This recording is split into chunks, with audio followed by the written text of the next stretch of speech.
Bueno, estamos de vuelta. Bueno, ¿tienen alguna duda de esto? No, Sí. no. ¿Seguimos? Bueno, bueno, vamos a entrar en esto de documentos comerciales. Vamos a ver un poco de contabilidad, pero no se asusten, no vamos a ver ni asientos contables, ni balances, nada de eso. Pero está bueno ver de documentos comerciales porque, bueno, uno como emprendedor siempre está... ¿no se escucha? Sí, ¿Sí? por lo menos casi, sí. Cintia dice que no se escucha. ¿Sí? ¿Ahí me escuchás?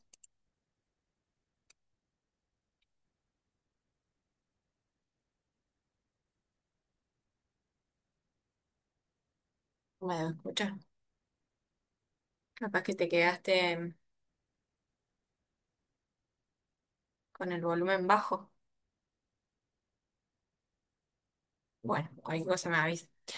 Em, bueno, se generan operaciones obviamente económicas dentro del negocio y siempre estamos recibiendo documentos comerciales o emitiendo documentos comerciales y está bueno ver en cada operación qué documentos usar y bueno, y cuáles se registran, cuáles no, cómo es el tema de la contabilidad en cada caso, ¿sí?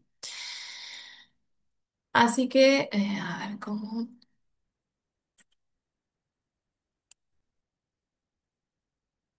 Ahí va.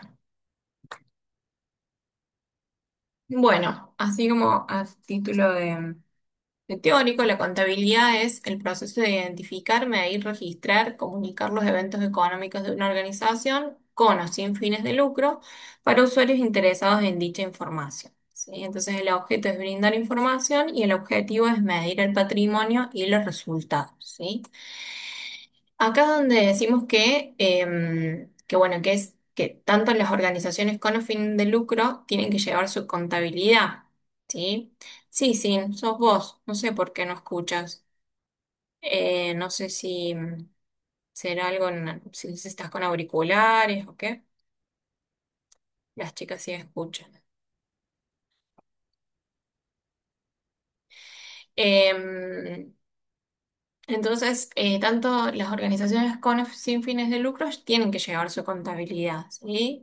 O sea, por ejemplo, asociaciones civiles, fundaciones, ¿sí? Que no son con fin de lucro, igual tienen que llevar la contabilidad porque eh, hay organismos de control que tienen que corroborar que, bueno, eh, los resultados que tiene la organización y las operaciones que realiza bueno, tengan una legalidad, sí, y bueno, y estén cumpliendo eh, con la personería jurídica que llevan, con todo lo que Inspección de Personas Jurídicas determina que en cada organización se debe cumplir. ¿Sí? Entonces, todo ente produce datos útiles, relevantes y procesables, ¿sí? Para la toma de decisiones se usa la contabilidad para planear, coordinar, organizar, dirigir y controlar, ¿sí? O sea, uno ejerce esta administración teniendo la información que brinda la contabilidad.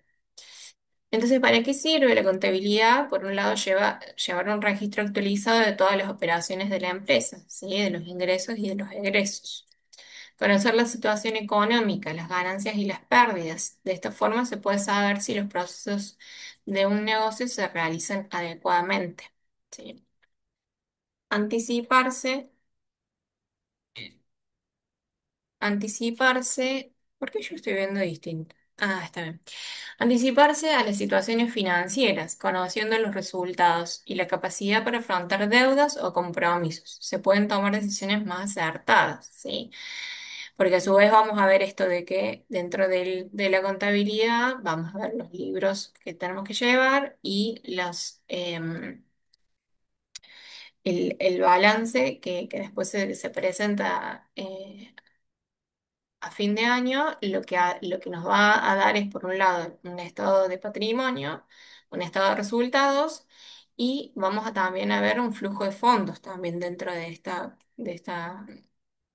estos balances de contabilidad que vamos a revisar. Entonces, vamos a estar haciendo esta administración financiera que nos permite tomar decisiones sobre qué vamos a hacer con el dinero que tiene disponible la empresa, y vamos a ver qué decisiones va a tomar frente a eso, ¿sí?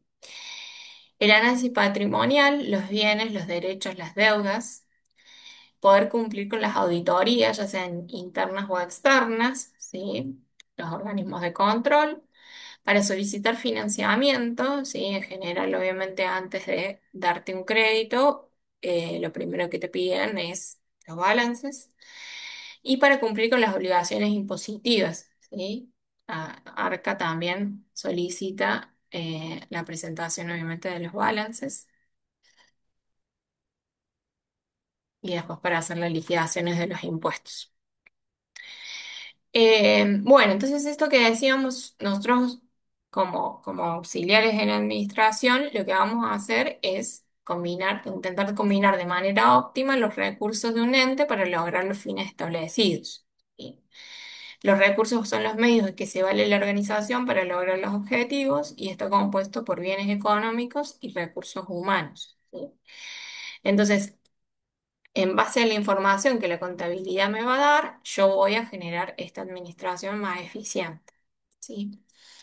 Bueno, dentro de la contabilidad, eh, uno determina, por un lado, los bienes, ¿sí? Lo que va a tener el ente, y por otro lado, las deudas que va a tener el ente, y por otro lado, los aportes, ¿sí?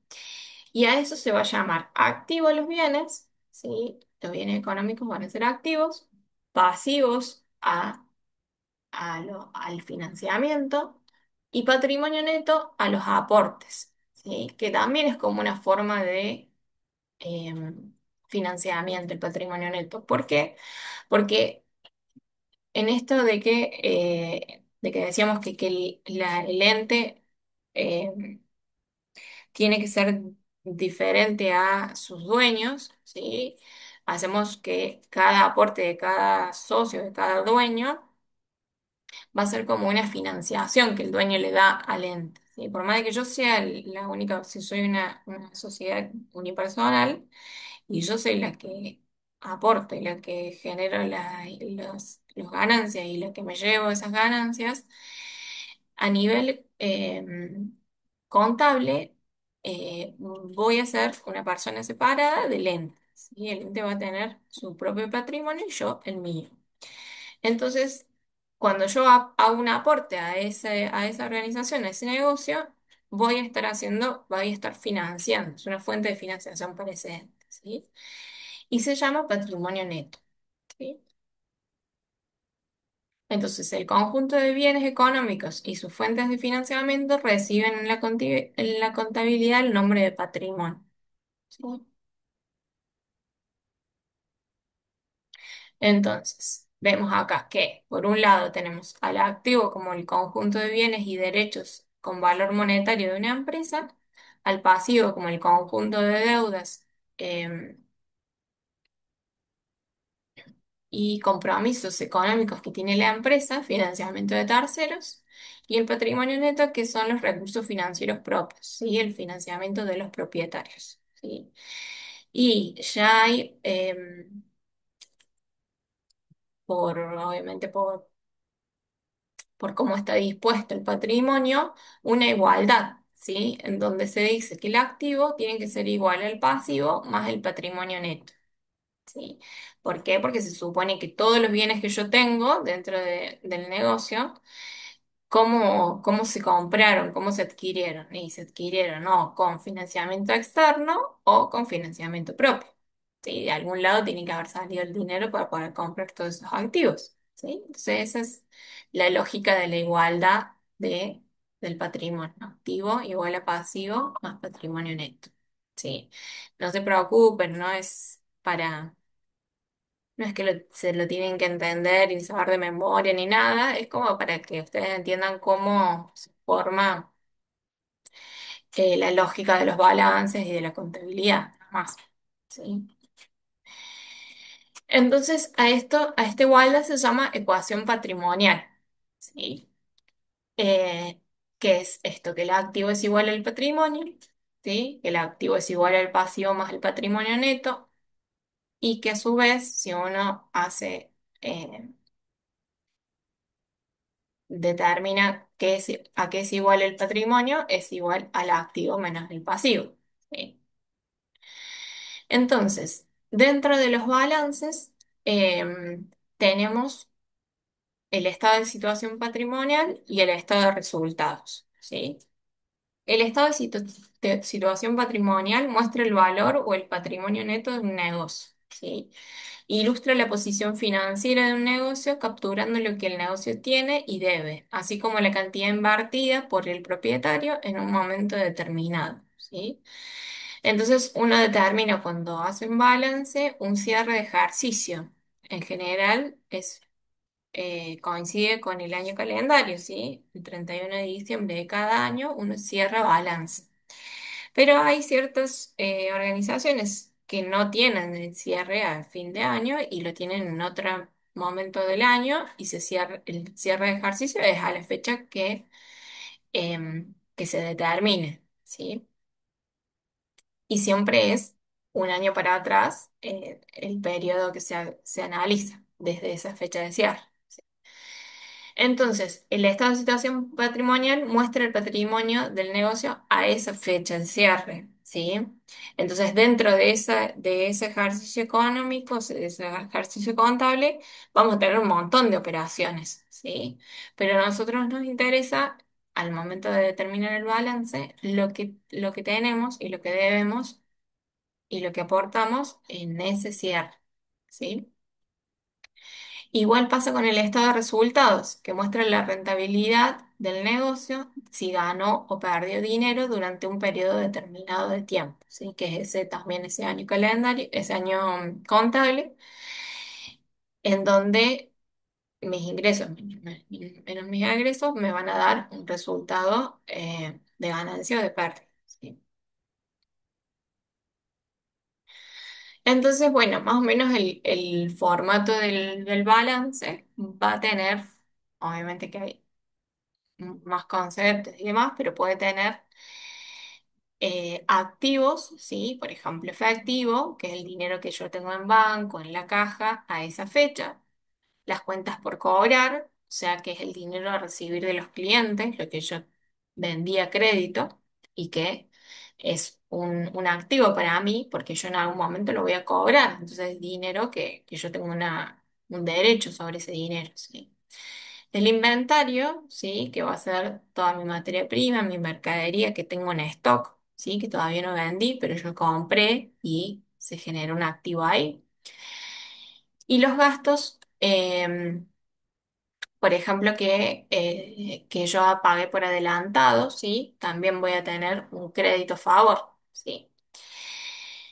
En activos no, estos son corrientes, y en activos no corrientes tenemos todo lo que es maquinaria, equipamientos, herramientas, todo lo que se llama bienes de uso, ¿sí? Los vehículos, los muebles, los inmuebles, eh, todo lo que yo no tengo corriente porque para que sea corriente tiene que poder convertirse en efectivo antes del año, ¿sí? Y los no corrientes son los que se convierten en efectivo en más de un año. Entonces, bueno, se supone que los bienes de uso demoran más en venderse, ¿sí? Y en generar efectivo, en generar liquidez. Entonces, todo el total de activos corrientes más no corrientes es mi total de activos, ¿sí? Y después dentro de los pasivos tenemos las cuentas a pagar, ¿sí? Que es el dinero que me adeudan mis proveedores, los servicios, las cuentas, los impuestos que tengo que pagar, ¿sí? Que quizás se devengan, o sea, que pasa el tiempo y yo ya lo consumí, pero todavía no lo pagué. Entonces, está como deuda para mí. El agua, la electricidad, ¿sí? Que siempre se paga a destiempo. Los salarios, sí, los salarios, las comisiones, todo lo que también eh, se va devengando en el mes y que yo después lo tengo que al final del mes pagar. Y los préstamos a corto plazo, ¿sí? Todo eso son pasivos corrientes, ¿sí? Entonces, ¿qué significa corriente? Lo mismo que en activos, que yo voy a tener que liquidarlos, ¿sí? Que pagar, que sacar dinero antes del año para poder cancelarlos, ¿sí?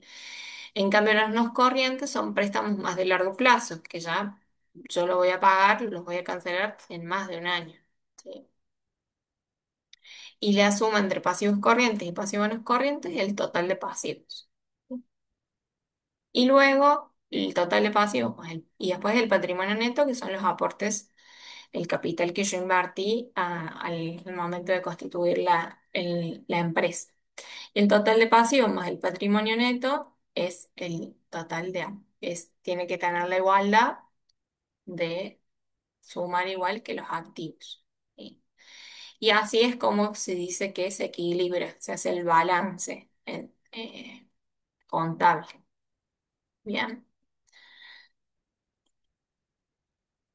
bueno, vamos a entrar. ¿Qué pasó acá? Vamos a entrar en documentos comerciales, ¿sí? ¿Por qué entramos en documentos comerciales? Porque para hacer todas las registraciones contables, ¿sí? Sí o sí tenemos que tener el respaldo de los comprobantes de los documentos comerciales que sucedieron en ese año contable, ¿sí? Entonces vamos a ver qué documentos comerciales existen y qué operaciones, cuáles se usan en cada una de las operaciones, ¿sí? Los documentos comerciales son comprobantes de transacciones comerciales y o financieras. ¿Cuál es la importancia o utilidad? Constituyen la base del registro contable de las operaciones realizadas, permiten cotejar la exactitud de las registraciones, son una constancia de las operaciones realizadas, sirven de control de la empresa, ¿sí? Por ejemplo, de salida de mercaderías, pueden ser utilizados como medio de prueba en juicios, individualizan a las personas intervinientes y en la actualidad se están utilizando de manera electrónica o digitalizada, ¿sí? Sirven para cumplir con las obligaciones fiscales, ¿sí? O sea, sí o sí, para hacer un registro contable yo tengo que tener un comprobante, ¿sí? Permite cotejar la exactitud porque también puede suceder que haya algún un error en la registración, entonces yo, ¿qué hago? Cuando me doy cuenta de ese error, voy al comprobante físico, al documento comercial o digital, en este caso que ahora se usan digitales, y veo si la registración fue correcta o no. ¿Sí? Entonces sirve como constancia de esa operación, ¿sí? Y como control también en esto de, por ejemplo, si sale o ingresa mercadería, ¿sí? Yo voy a ver, voy a cotejar lo físico con lo que está registrado y voy a cotejar con el documento comercial que se corresponda, ¿sí? Son mi prueba en juicios cuando yo tenga algún litigio con un tercero, ¿sí? Que tenga algo que probar, voy a tener ese respaldo dentro de mis comprobantes, ¿sí? Individualizan a las personas, permiten responsabilizar, ¿sí? Porque cada comprobante, documento comercial va a tener la firma o el sello o sabe que determinada área emite ese comprobante, entonces va a estar responsable esa área o esa persona de que ese comprobante está en respaldo de alguna transacción que se hizo, entonces se responsabiliza si sucedió algo frente a ese hecho, ¿sí? Y sirve para cumplir las obligaciones fiscales porque, bueno, vamos a ver en qué casos, bueno, AFIP Arca está involucrado obviamente en el control porque van a necesitar también ese respaldo para poder hacer después la liquidación de los impuestos, ¿sí? Entonces vemos que son súper importantes, no sé si ahí preguntan, en el caso de las transferencias, claro, sí. vamos a ver distintos comprobantes. Ahora nos pasa que se implementan cada vez lo digital, ¿sí? Pero impacta de la misma manera, ¿sí?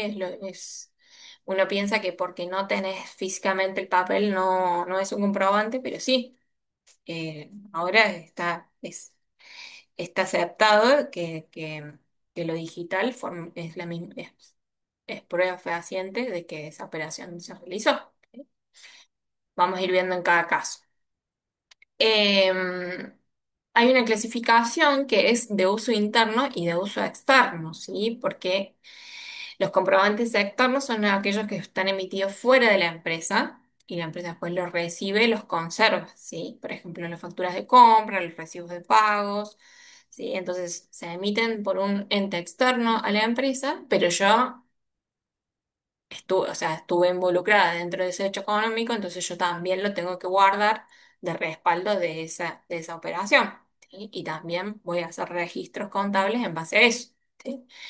Y los comprobantes internos son los documentos emitidos por la empresa que pueden entregarse a terceros o circular en la misma empresa, ¿sí? Por ejemplo, facturas de ventas, recibos de cobranzas, presupuestos, vales, ¿sí? Vamos a ver esto de la registración en cada caso. Entonces, bueno, así como un resumen, no sé, no es para que se hagan mucho lío, para que entiendan cómo es el paso a paso del proceso contable, ¿sí? Suceden hechos económicos que van a generar comprobantes, documentos comerciales.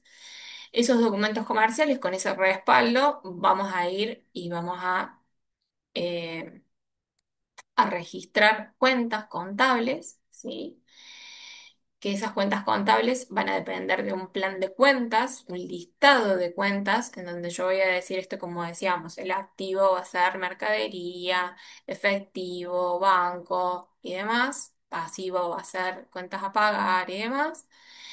Ese plan de cuentas va a depender en cada empresa, va a ser un plan de cuentas particular. Hay cuentas que coinciden en todas las empresas y otras que van a ser distintas.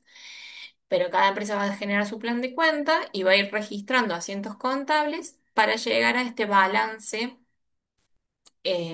final que me va a determinar, después de haber hecho todos los hechos económicos de ese ejercicio, al final del ejercicio me va a determinar exactamente cuánto voy a tener de activos, de bienes, cuánto voy a tener de deudas, de créditos, cuánto voy a tener de aportes y cuáles van a ser mis resultados, ¿sí?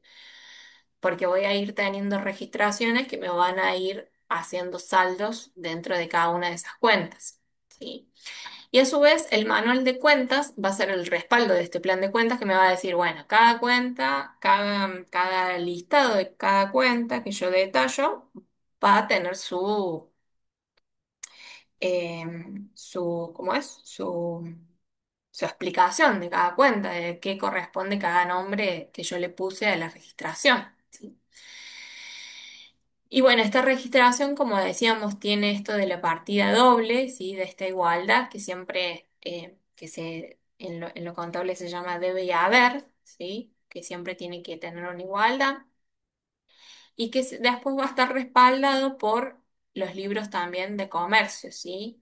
Los libros de inventario, los libros diarios, también los libros fiscales de libro IVA ventas, libro IVA compras, libro sueldos, ¿sí? Vamos a tener muchos libros de comercio que las empresas están obligadas a completar, ¿sí? Y que también es respaldo de los balances. Y toda esta registración tiene, tienen normas contables que legislan esta forma de registrar, ¿sí?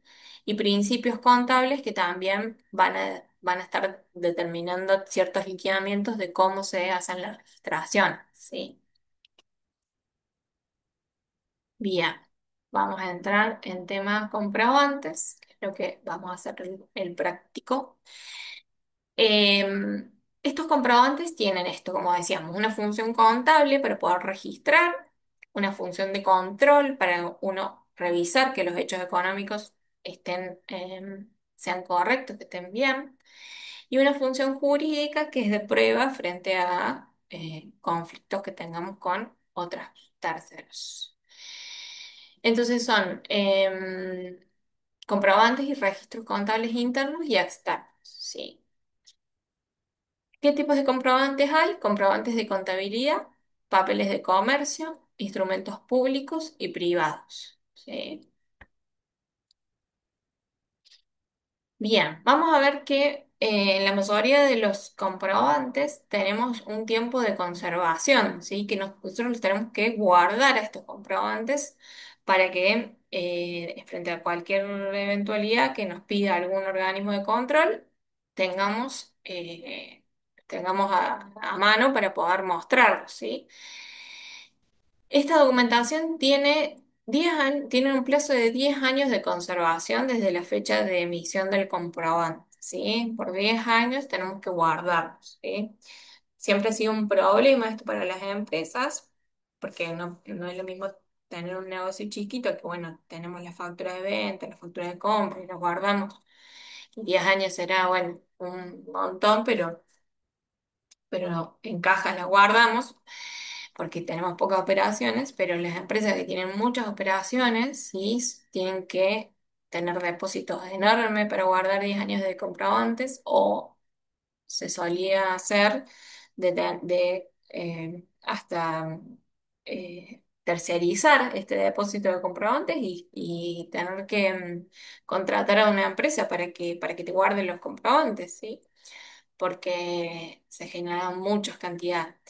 Y bueno, y ahora con esto de que todo es digital, bueno, cambia la forma en que se conservan y se tienen que conservar en discos rígidos, o formas ahí de guardar en lo digital, en lo virtual, o drives y eso. Después, otra de las cuestiones a revisar al momento de la emisión de comprobantes es los tipos de contribuyentes, ¿sí? Que uno, vamos a verlo también, lo vamos a volver a ver cuando veamos cultura tributaria, ¿sí? Que vamos a ver que a nivel fiscal uno va a hacer, se va a categorizar en algún tipo de contribuyente de acuerdo a una parte es opcional, ¿sí? En algunos casos es opcional y en otros casos por el tipo de actividad o por la cantidad de ingresos que uno tiene. eh, o bueno, vamos a ir viendo después en qué casos eh, sí o sí tenemos que ser o responsable inscripto o monotributista. Nos vamos a categorizar en alguna de estas cuatro categorías, ¿sí? Que son o responsable inscripto, o monotributista, o consumidor final, o exento, ¿sí? El responsable inscripto es el sujeto que efectúa ventas, locaciones o prestaciones de servicios y está alcanzado por el IVA y pertenece al régimen general, ¿sí? Entonces sabemos que el IVA es este impuesto que grava al valor agregado, ¿sí? ¿Qué significa esto que graba el valor agregado? Que en cada etapa de la venta, de la prestación de servicios, de la venta de bienes y la prestación de servicios, cada vez que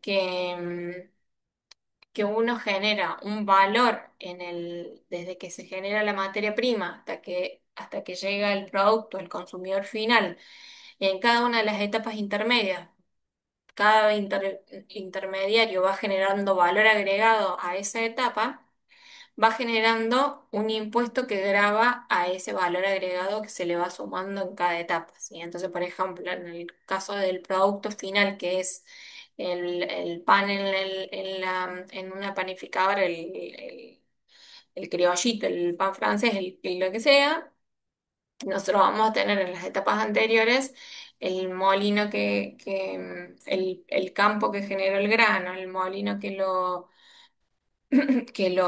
molió, el que lo transportó, el que lo vendió al mayorista, después el que le hizo la harina, después el que lo vendió a al, no sé, al supermercado y después el que se lo vendió al panadero y el panadero el que hizo el pan, ¿sí? En cada uno de esos intermediarios, cada uno va generando su valor agregado, ¿sí? Porque va sobre el costo que tenía de comprar esa materia o esa mercadería, generó algo para poder hacer un producto que se pudiera vender, ¿sí? Entonces, en cada una de esas etapas, ¿qué hace el fisco? ¿Qué hace Arca? Va a generar un impuesto, se llama impuesto al valor agregado, ¿sí? Entonces, lo que determina Arca es que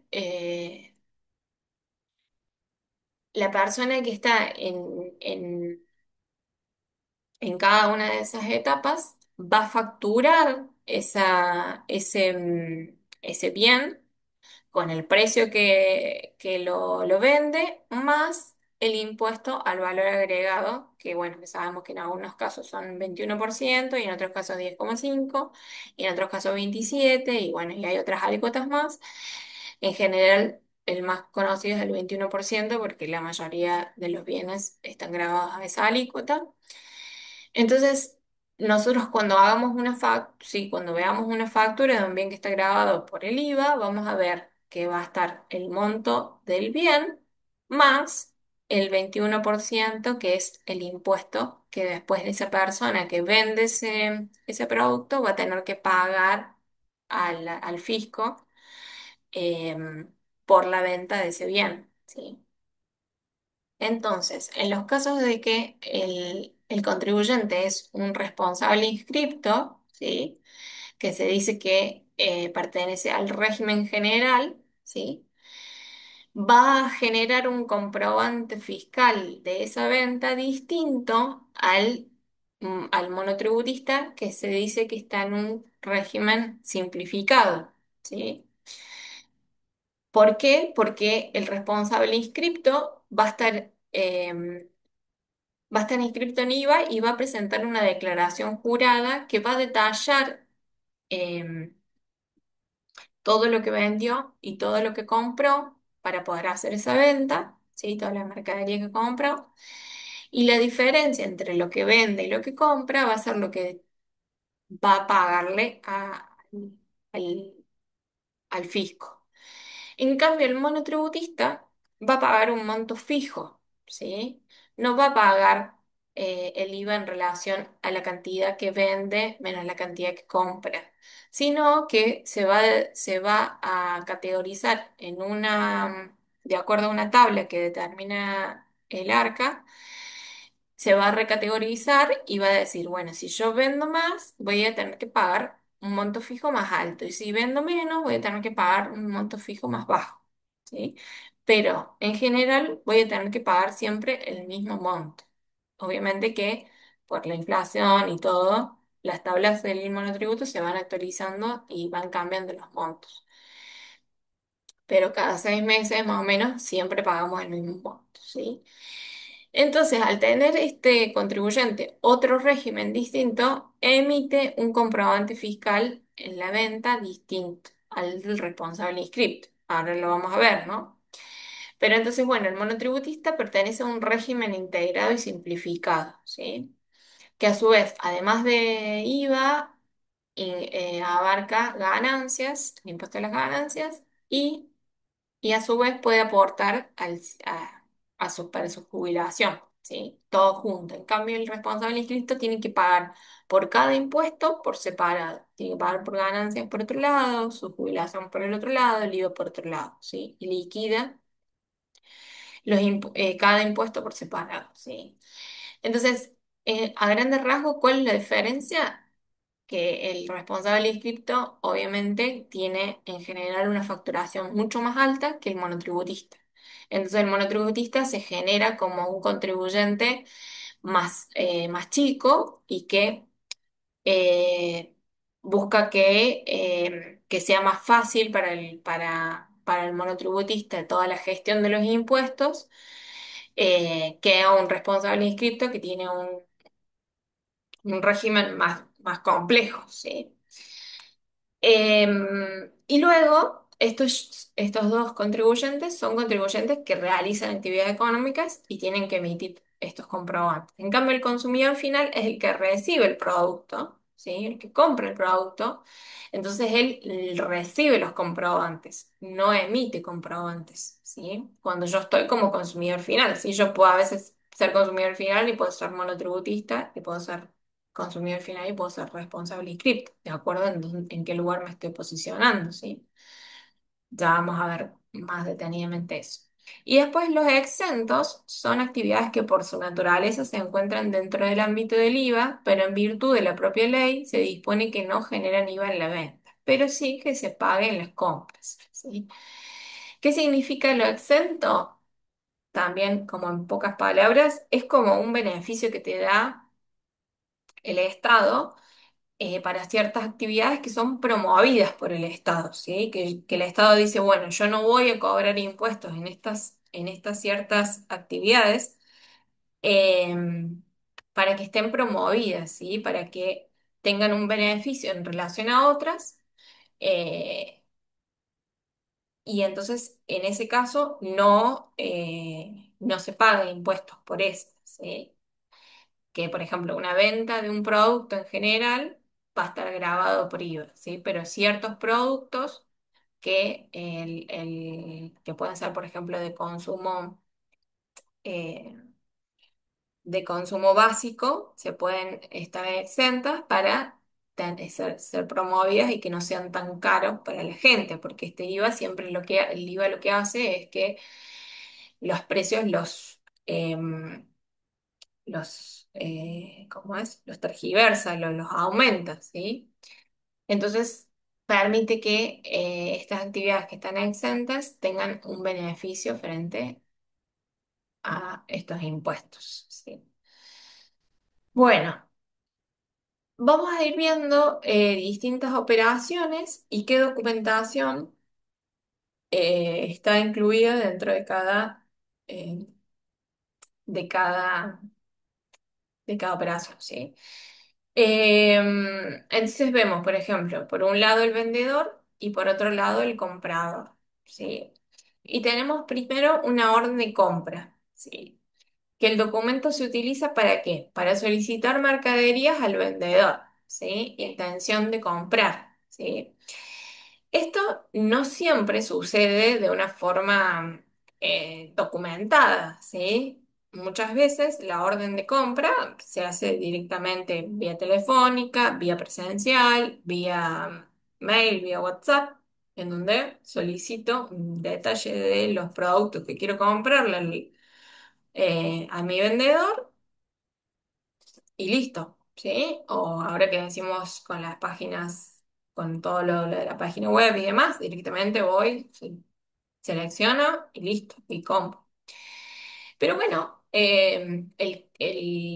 la orden de compra existe, eh, quizás ahora no se usa tanto, antes se usaba más, pero o sea, sigue sucediendo que hay órdenes de pedido, órdenes de compra, ¿sí? Entonces la vamos a ver cómo es el formato de la orden de compra. Y luego, en relación a esa orden de compra, vamos a ver una nota de venta, ¿sí? En donde acepto el pedido del comprador, ¿sí?